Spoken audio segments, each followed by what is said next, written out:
Eastern Carolina Police Chief is retiring after being promoted full-time to the position last year. The city of Havelock says that Chief Chris Morning is retiring.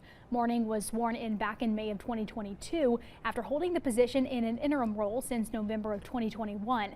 His predecessor, Marvin Williams, left to become assistant city manager in New Bern. We've asked when Morning's final day on the job is, and we're waiting to hear back from the city.